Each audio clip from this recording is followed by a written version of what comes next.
롯이 왜 잡히고 그리고 노략까지 당했느냐, 그 이유를 성경은 뭐라고 설명하고 있냐면 오늘 창세기 14장 12절을 보니까 소돔에 살았기 때문이다 이렇게 설명하고 있는 겁니다.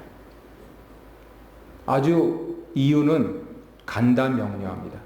소돔에 살아서. 이 소돔이 어떤 것입니까? 우리 다음 주일날 보시게 되겠지만은, 이야, 사람들 진짜 너무한다. 그렇게 폭력적이냐? 그리고 어떻게 이렇게 성적으로 타락했냐? 그런 줄만 알았는데 하나님께서 이제 이스라엘이 망하고 나서 계시를 내려주신 에스겔에게 보면, 우리가 지난해 묵상한 대로 이 양반들은 경제적으로 진짜 자기밖에 몰랐어요. 그래서 사회적인 약자를 배려하지 않고 너는 너, 나는 나 하는 그 단계를 넘어서 내 거는 내 거, 네 거는 내 거, 여기까지 갔습니다. 그래서 그 없는 사람들 거를 심지어는 약탈까지 했어요. 바로 여기에 소돔의 죄가 있었습니다.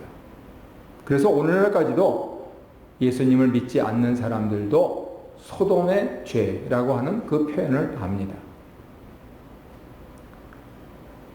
바로 거기에 살았기 때문에 롯이 포로로 잡혀가고 노략질 당했다 이렇게 말합니다. 그런데 원래 그런 줄 알았으면 거길로 안 갔을 텐데. 그래서 성경을 가만히 보면은 그 앞에 13장에 보면은 아브라함과 롯, 조카와 삼촌 관계인 이 두 거부가 서로 목초를 구하기 어렵게 되자, 안 되겠다. 더 이상 같이 못 있겠다. 지금 이 이방 땅에 피부치라고는 너하고 나뿐이지만 어쩔 수가 없다 해가지고 헤어지는 장면이 나옵니다. 그때 13장 10절을 보면은 롯이 왜 소돔에 갔느냐 하면 이유는 간단합니다. 경제적인 목적입니다. 10절에 뭐라고 되어 있습니까? 소알까지 온 땅에 물이 넉넉하여 여호와께서 소돔과 고모라를 멸하시기 전이었으므로 여호와의 동산 같고 애굽 땅과 같았더라. 이러니까 소돔에 갔던 거예요. 근데 롯이 못 본 것은, 그리고 롯이 그 겉으로 드러난 경제적인 것만 보고 선택을 한 이후에 하나님께서 어떻게 먼저 양보하고 그리고 하나님께서 불러주신 아브라함을 복 내려주시느냐 하는 부분들을 설명하면서 13절에서 소돔 사람은 여호와 앞에 악하며 큰 죄인이었더라 이렇게 얘기합니다. 그러니 잡히고 노략당한 롯의 입장에서 보자면은 땅을 치고 억울해하고 통곡할 일이었는데, 결국은 그것은 자기가 경제적인 것을 우선시해가지고 선택한 결과였고, 누구는 그거 못 봐요? 그것을 뻔히 보면서도 더구나 학렬상으로 자기 아래인 조카에게 큰 것을 양보한 아브라함, 그 사람을 하나님이 어떻게 약속하신 대로 복 내려주시는가 하는 그 부분들이 성경이 말씀하시고자 하는 바입니다. 그래서 오늘 창세기 14장 바로 직전에 있는 13장 14절로부터 놀라운 말씀이 기록되어 있습니다. 롯이 떠난 후에 어디로 떠났습니까? 소돔으로 떠난 후에 여호와께서 아브라함에게 말씀하셔서 땅과 자손의 복을 내려주십니다. 그리고 이에 대해서 아브라함은 여호와를 위하여 제단을 쌓습니다. 아브라함이 원래부터 믿음이 좋은 사람이 아니에요. 아브라함은 우상을 만들어 팔던 집 자식이었습니다. 그런데 어떻게 해서 신통방통하게 하나님께서 그를 택하셨는지 알 수는 없어요. 하나님의 부르심을 받고 본토 친척 아비 집을 떠나서 나오면서 아브라함이 우리에게 들려주는 이야기는 딱 하나입니다. 무엇입니까? 바로 자기를 부르신 하나님을 향한 믿음이 날로 성장해가는 거예요. 그것밖에 없어요. 신실하신 하나님을 믿습니다. 전지전능하신 하나님을 믿습니다. 그리고 심지어는 죽음에서 부활시키실 하나님을 믿습니다. 그 신앙밖에 없어요. 근데 이 신앙을 지키니까 무슨 일이 발생합니까? 그의 범사가 형통합니다. 경제가 형통하고 관계가 형통하고 그리고 영적으로 복을 받습니다.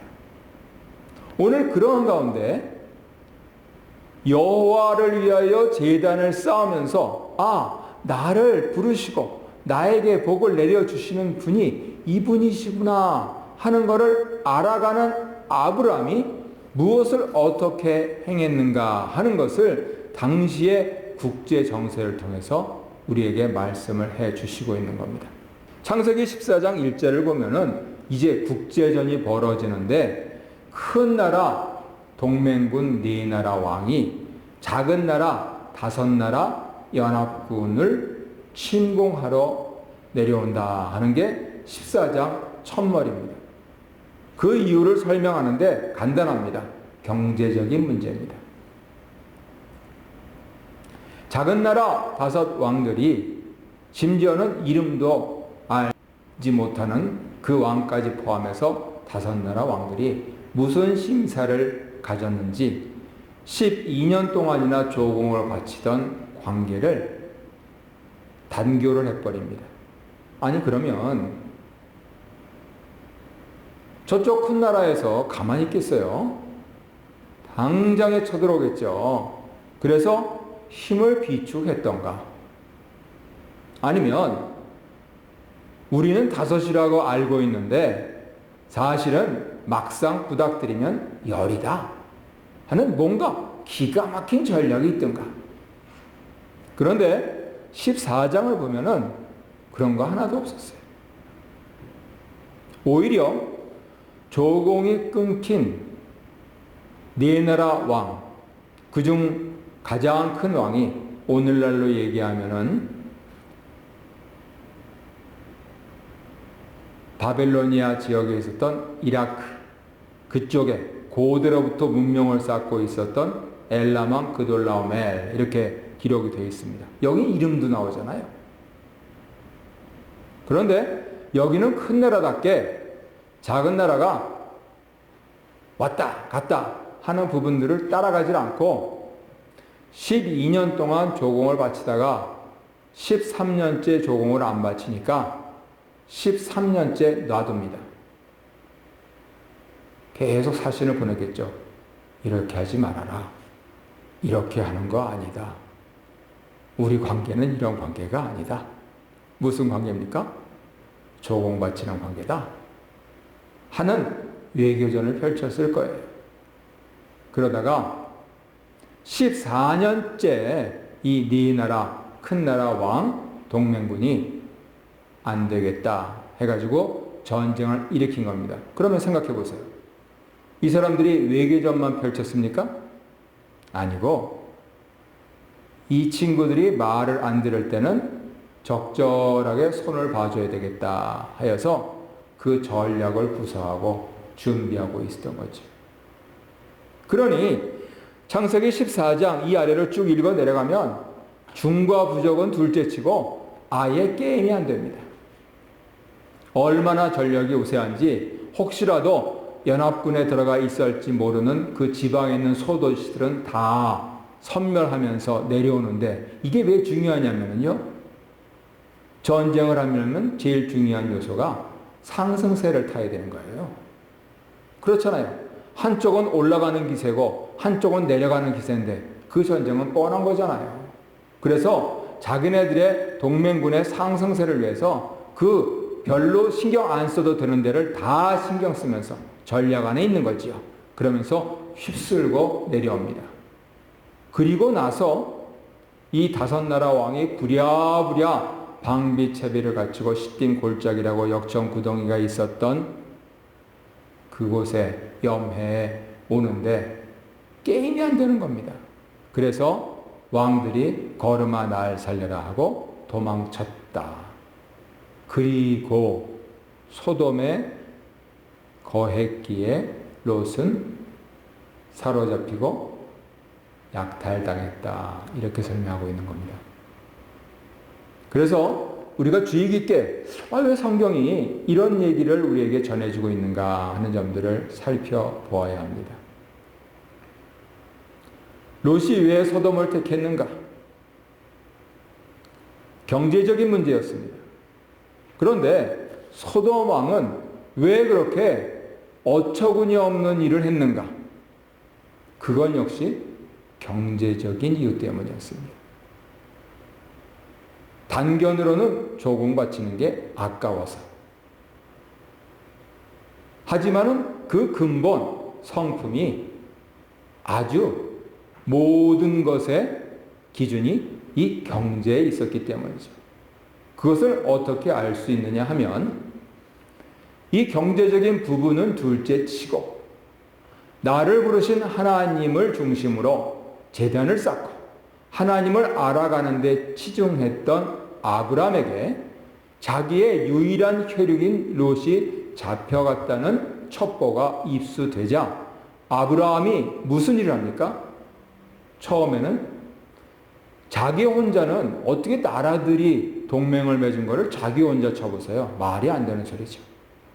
그런데 그것을 대비했던지 어땠던지 아브라함과 연합하고 있었던 당시의 부족장 3명 이름이 나옵니다. 당시에는 부족장이 나가 싸우자 그러면 남자들은 다 나가 싸우는 체제입니다. 그랬을 때 자기의 힘만이 아니고 자기를 도와줄 든든한 지원군 이것을 먼저 소집을 해요. 그리고 둘째로 자기 집안을 소집합니다. 근데 놀라운 이야기를 성경이 합니다. 물이 넉넉하고 여호와의 동상 같았던 소돔 거기를 뺀 데서 아브라함이 목초하면서 살았는데 아브라함의 집 안에서 태어난 싸울 수 있는 남자가 모두 318명이었다. 이 대단한 겁니다. 이로부터 수천 년이 흘러서 로마 시대에 와야 군단 체제가 형성이 되는데 당시에 일개 군단 규모가 6,000명이었어요. 그러면 거꾸로 역산해 보세요. 수천 년 전에 사람들이 1,000명씩 모여서 싸웁니까? 아니에요. 몇백 명, 몇십 명씩 싸우는 거예요. 그런 시대에 그 족장 시대에 아브라함 집에서 나서 길리운 전투를 할 수 있는 사람이 318명이다. 대단한 겁니다. 그건 무슨 소리냐 하면 하나님을 신앙하고 하나님을 중심으로 하나님의 무슨 뜻이 있을까를 궁금해하며 살았던 아브라함에게는 잡히는 대신 자유를, 약탈당하는 대신 자기 집에서 길리운 군인이 318명이 되도록 하나님께서 복을 내려주셨다 하는 것이에요. 이것이 신앙의 힘입니다. 나아가서 이렇게 해서 아브라함 연합군이 야밤을 타서 기습해서 네 나라 동맹군을 급습을 해서 쳐부수고 조카 롯과 빼앗겼던 모든 것을 되찾았다고 성경은 기록합니다. 거기에 관심이 없기 때문에 그래요. 전쟁이 길었겠죠. 피비린내 났겠죠. 근데 그거 기록하려고 성경이 있는 게 아니에요. 성경은 그렇게 해서 그 다음에 나오는데 주안점을 둡니다.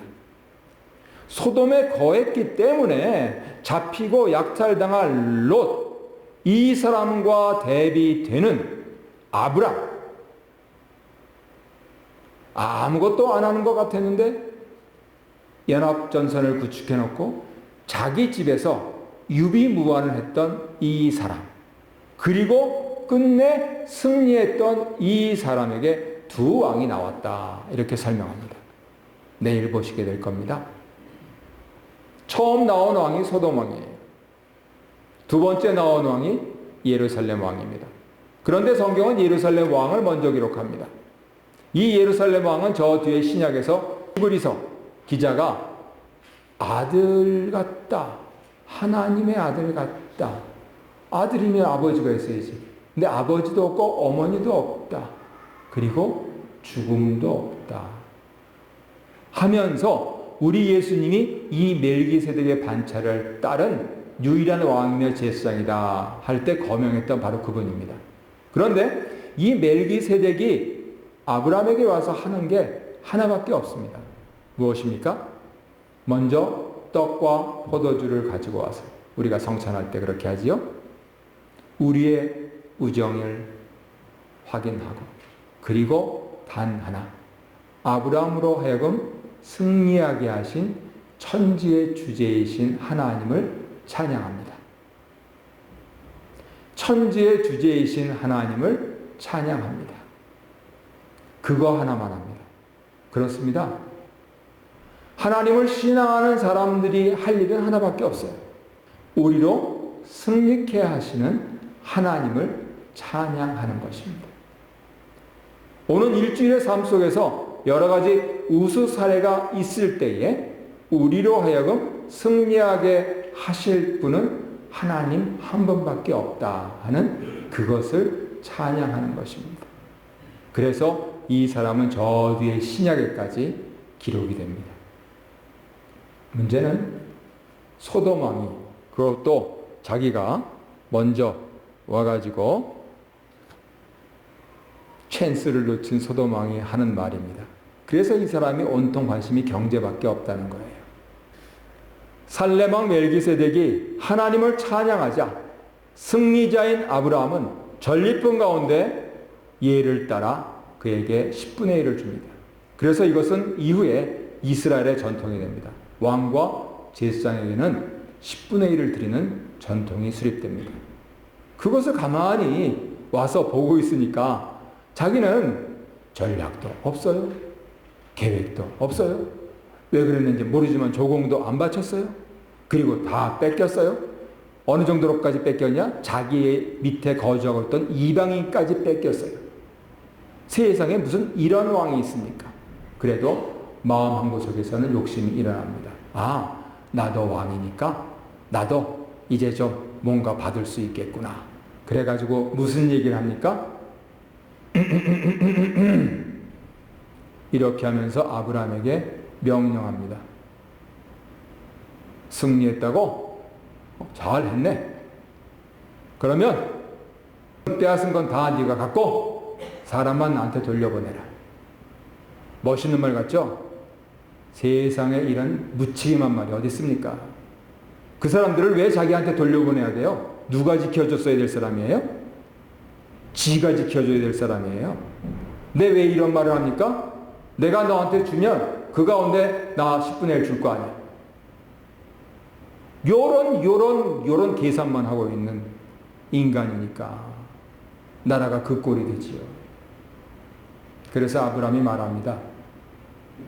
미안하지만 당신을 보아하니 그렇게 해서는 안 될 것 같소. 그러니 사람은 당신 사람이니 당신이 당신에게로 돌아가야 되겠고 빼앗은 전리품은 하나도 손은 안 되겠어. 왜냐하면 이미 내 집에서 길리고 단련한 사람이 318인이나 있는 복을 하나님이 주셨는데 네가 가진 복은 내가 너한테 전리품을 준 것이다 라고 당신이 말할 게 뻔하기 때문이에요. 그래서 당신과는 상관 안 하겠어. 그 소리입니다. 내가 승리하고 내가 부유하고 내가 유복하게 되는 것은 오직 하나님 한 분 때문인 것을 믿고 앞으로도 그렇게 하실 것이기에 단번에 거절합니다. 동시에 아브라함은 관계를 중요시 여깁니다. 그렇다고 당신이 다 몽땅 갖고 갈 수는 없고 당신 때문에 우리가 여기까지 와가지고 생고생을 했는데 나하고 연합했던 세 부족 젊은이들 그리고 우리 집에서 단련했던 그 젊은이들 먹고 소용된 비용은 다 내시오. 이렇게 되어 있습니다. 정리해 보겠습니다. 어떻게 사는 게 지혜로운 일입니까? 경제적인 것을 우선하는 것이 지혜로운 일입니까? 그것은 안 가르쳐줘도 다 그렇게 합니다. 그런데 성경이 말씀하시는 것은 그것보다 중요한 게 있단 말입니다. 세상 사람들도 말로는 그렇게 해요. 뭐라고 합니까? 사람들은 내게 보내고 물품은 네가 다 취하라. 그렇습니다. 관계가 진짜 중요한 거예요. 왜 아브라함이 이 생고생을 합니까? 그러지 않아도 되는데 롯과의 관계 때문이에요. 그것 때문에 창세기 14장 기록되어 있는 거예요. 롯이 사로잡히지 않았으면 기록할 필요도 없어요. 그런데 그러한 인간관계를 개선해 나가고 발전시켜 나가고 향상시킬 수 있는 그 근본이 어디에 있느냐? 바로 아브라함처럼 하나님과의 관계를 중시하는 그러한 사람들, 그 사람들을 중심으로 이것이 이루어진다 하는 것이죠. 그래서 누구든지 신약적으로 표현하자면 예수 이름을 부르는 자는, 그러므로 누구든지 구약적으로 표현하자면 하나님을 믿는 사람들은 우리의 이웃들을 돌보게 돼 있고 그들에게 덕을 끼치게 돼 있고 심지어는 당장 봐서는 경제적으로 다소 손실이 간다고 보일 수 있어도 그것을 끝내 승리하게 하시고 회복하게 하실 뿐더러 100배, 60배, 30배를 더하게 하시는 하나님의 은총 속에서 승리하며 살 수 있다 하는 그 기록이 창세기 14장의 기록입니다. 사랑하는 성도 여러분, 오는 주간에 세상의 구조 속에 함몰되어서 사로잡히고 약탈당하는 길을 택하실 겁니까?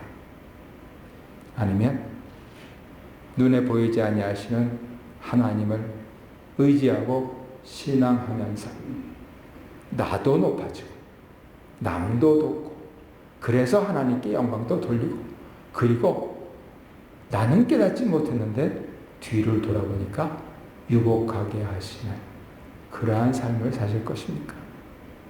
바라기는 성도님들께서 아브라함의 길을 택하셔서 오히려 도와주고 나눠주고 그래서 더욱더 부강해지시는 성도의 삶을 살게 되시기를 바랍니다.